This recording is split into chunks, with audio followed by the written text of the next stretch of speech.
Welcome friends. आज हमने आपके the book that saved the earth chapter का टॉपिक लिया है।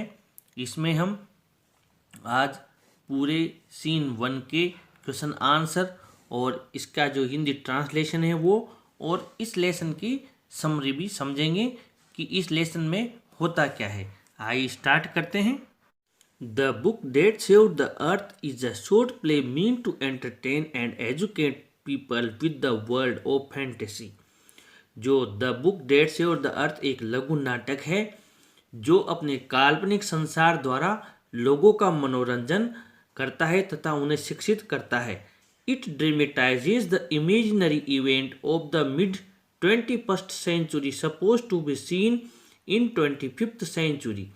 यह 21वीं शताब्दी के मध्य की घटना को नाटक के रूप में प्रस्तुत करता है जिसकी घटनाएं 25वीं शताब्दी में देखी जा सकेंगी। The history scope shows that a crew from the planet Mars is on the expedition to attack the earth. इतिहासदर्शी एक उपकरण यह दिखाता है कि मंगल ग्रह का एक यान चालक दल पृथ्वी ग्रह पर आक्रमण करने के अभियान पर निकला है। एक्सपेडिशन का मतलब होता है अभियान, क्रू मेंबर्स का मतलब होता है चालक दल।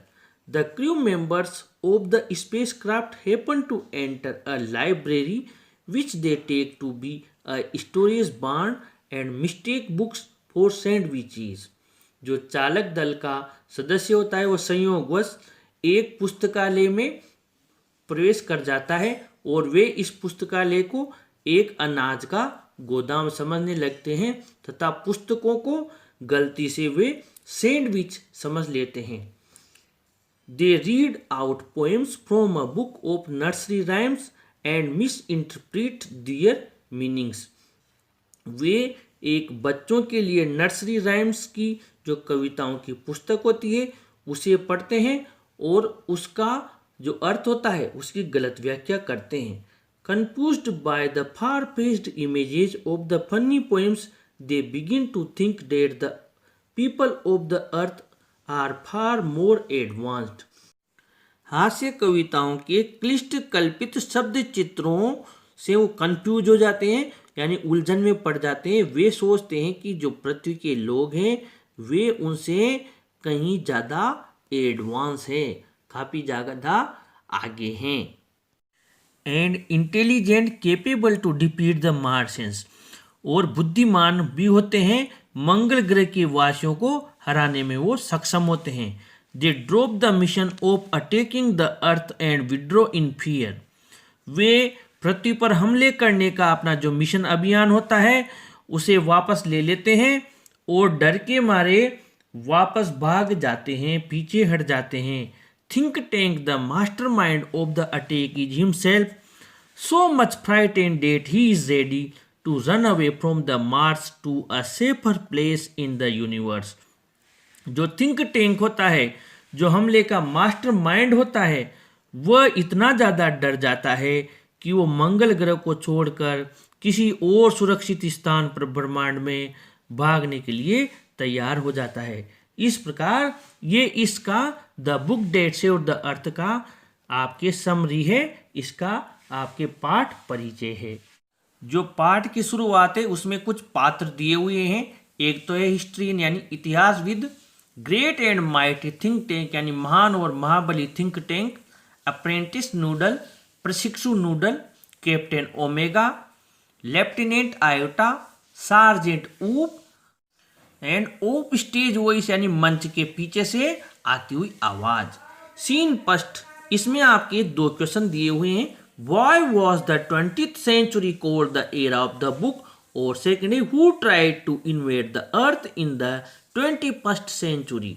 यानी कि जो 20वीं शताब्दी है उसे पुस्तकों का युग क्यों कहा जाता है। अगला है 21वीं शताब्दी में पृथ्वी पर इन्वेड यानी अटैक करने की कोशिश किसने की थी। टाइम है द 25th सेंचुरी, 25वीं शताब्दी का समय दिया है और स्थान दिया है the museum of ancient history department of the 20th century on the planet earth. इसका हिंदी अर्थ है प्राचीन इतिहास का संग्रहालय और पृथ्वी ग्रह पर 20वीं शताब्दी का विभाग।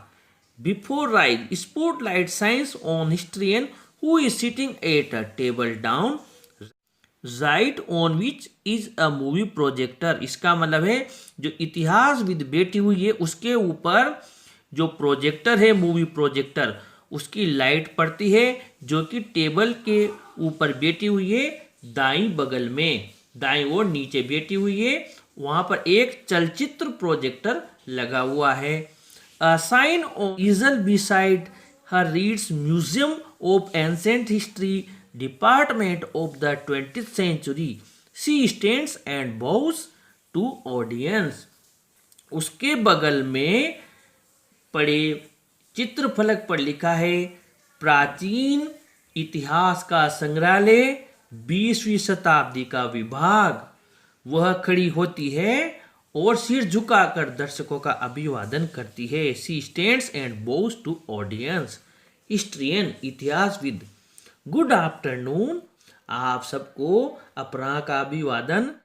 Welcome to our museum of ancient history and to my department curiosities of the good old far of 20th century. हमारे प्राचीन इतिहास के संग्रहालय तथा अच्छी पुरातन दूरस्थ 20वीं शताब्दी के कौतूहल के विषयों वाले मेरे विभाग में आपका स्वागत है। फ्रेंड्स, हमने यहाँ तक पढ़ा, इसमें से हमारा एक क्वेश्चन कंप्लीट हो गया है। Where did the historian work, what was her job. इतिहासविद कहाँ कार्य करती थी और उसका कार्य क्या था। The historian worked in the department of the good old far of 20th century in the museum of ancient history. Her job was to acquaint the audience with the curiosities of the good old far of 20th century। जो इतिहासविद थी वो पुरातन इतिहास के संग्रहालय में, जहाँ पर की अच्छी और पुरानी दूरस्थ 20वीं शताब्दी की वस्तुएं मिलती थी, उस विभाग में कार्य करती थी। उसका कार्य अपने जो दर्शक थे उन्हें अक्वेंट यानी परिचय करवाना था। किनसे? अच्छी और पुरातन दूरस्थ 20वीं शताब्दी की जो क्यूरियोसिटीज थी, जो विचित्र वस्तुएं थी, उनसे उसका दर्शकों का परिचय करवाना था। ये कार्य हिस्ट्रियन का था। The 20th century was often called the era of the book। In those days, there were books about everything, from anteaters to Zulus. Books taught people how to and when to and where to and why to. They illustrated, educated, punctuated and even decorated। ये यहाँ से लेकर और यहाँ तक जो हमने lines पढ़ी है, इनमें से कई सारे क्वेश्चंस बने हैं। उन क्वेश्चंस का जब आंसर लिखेंगे यहाँ से लेकर वहां तक, तो हम इसका हिंदी अर्थ भी वहीं पढ़ लेते हैं। आइए, कौन कौन से क्वेश्चंस यहाँ से लेकर यहाँ तक बने हैं। इसका क्वेश्चन यहाँ पर दिया हुआ है, why was the 20th century called the era of the book. यानी कि 20वीं शताब्दी को पुस्तकों का युग क्यों कहा जाता है। ये हमने यहाँ लिख दिया, अथवा लगाकर हमने लिखा है what was the 20th century often called. 20वीं शताब्दी को अक्सर क्या कहा जाता था, वाई और क्यों कहा जाता था, what did they teach people, उन्होंने लोगों को क्या पढ़ाया। इसके तो हमने क्वेश्चन लिया है, why are books referred as man's best friend. पुस्तकों को इंसान का सबसे अच्छा मित्र क्यों बताया गया है। फिर अथवा में लिया है, what did the books teach in 20th century. 20वीं शताब्दी में पुस्तकों ने क्या पढ़ाया। आंसर वही है जो भी हमने पुस्तक में पढ़ा था। The 20th century was often called the era of the books. 20वीं शताब्दी को अक्सर पुस्तकों का युग कहा जाता था। In those days there were books about everything. उस समय हर किसी के बारे में पुस्तकें उपलब्ध थी। फ्रॉम एंटीटर्स टू जुलूस, चींटी खाने वाले जानवरों से लेकर जुलूस तक। Books taught people how to and when to and where to and why to. पुस्तकों ने ही लोगों को सिखाया कैसे, कब, कहाँ और क्यों। दे illustrated, educated, punctuated and even decorated. वे सचित्र समझाती थी और इसके अलावा एजुकेटेड करती थी, लोगों को शिक्षित करती थी, पंक्चुएटेड होती थी यानी विराम चिन्हों से परिपूर्ण होती थी, अलंकृत होती थी और इसके अलावा वो काफी सुसज्जित भी होती थी. But the strangest thing a book ever did was to save the earth. लेकिन सबसे विचित्र बात जो पुस्तकों ने कभी की वह थी इस पृथ्वी की रक्षा करना. You haven't heard about the Martius invasion of 2040. आपने कभी 2040 में मंगल ग्रह के निवासियों के आक्रमण के बारे में नहीं सुना होगा. Tusk tusk what do they teach children nowadays. आजकल वे बच्चों को क्या सिखाते हैं. वेल ठीक है. You know the invasion never really happened because a single book stopped it. आप जानते हैं कि वो जो इन्वेजन हमला हुआ वो कभी नहीं हो पाया क्योंकि एकमात्र पुस्तक ने इसे रोक दिया था. What was the book you ask. आप पूछेंगे वो कौन सी बुक थी. अ नोबल एनसाइक्लोपीडिया, एक उत्कृष्ट विश्वकोश. अ टूम अबाउट रॉकेट्स एंड मिसाइल्स, अंतरिक्ष यानों और प्रक्षेपास्त्रों का ग्रंथ. A secret file from outer space. क्या बाहरी अंतरिक्ष की एक गुप्त फाइल थी. नो नहीं. It was none of those. वो इनमें से कुछ भी नहीं थी. But here let me turn on the history scope and show you what happened many centuries ago. मुझे अब ये जो हिस्ट्री स्कोप है उसे चालू करने दीजिए. तब मैं आपको बताती हूं कि कई शताब्दियों पहले 2040 में क्या हुआ था. She turns on projector and points it left. वह उस प्रोजेक्टर को चालू करती है और बाएं ओर घुमाती है. Spotlight on history goes out and comes up down left on think tank who is seated on a raised box. जो रोशनी है वो इतिहासविद से अलग होकर जो थिंक टैंक ऊंचे बॉक्स पर बैठा हुआ है, अपनी आर्म्स फोल्डेड यानी कि अपनी बाहों को मोड़कर उसके ऊपर रोशनी वो पड़ती है. He has a huge egg shaped Henry. उसका विशाल और अंडाकार हेनरी यानी हेड सिर है. And he wears a long robe decorated with stars and circles. और उसने सितारों और गोलों से सजा हुआ एक लंबा रोब यानी लबादा पहन रखा है. Noodle stands beside him at elaborate switch board. A sign on an easel reads. उसका जो प्रशिक्षु नूडल है वो उसके बगल में एक विस्तृत स्विच बोर्ड के पास खड़ा हो जाता है और एक प्रतीक एक चिन्ह है जिसे इस प्रकार पढ़ा जा सकता है. असाइन यानी प्रतीक चिन्ह. Mars space control great and mighty think tank commander in chief. मंगल ग्रह अंतरिक्ष नियंत्रण कक्ष है ये. महान और महाबली think tank commander in chief वहां पर है. प्रवेश करने से पहले झुककर bows low before entering. Noodle कहता है बोइंग झुकते हुए. O great and mighty think tank most powerful and intelligent creature in the whole universe, what are your orders. ओ महान और महाबली थिंक टैंक संपूर्ण जगत में सर्वाधिक शक्तिशाली और बुद्धिमान जीव आपकी क्या आज्ञा है. थिंक टैंक पीवियसली नाराजगी प्रकट करते हुए. You left out of my salutation apprentice Noodle, go over the whole thing again. Noodle आपने मेरे अभिवादन सैल्यूटेशन अभिवादन के अंश को छोड़ दिया है. Go over the whole thing again. इस संपूर्ण प्रक्रिया को पूरी करो यानी दोबारा बोलो. Noodle it shall be done sir in a sing song. Noodle ने कहा कि ऐसा ही किया जाएगा माँ से गाते हुए।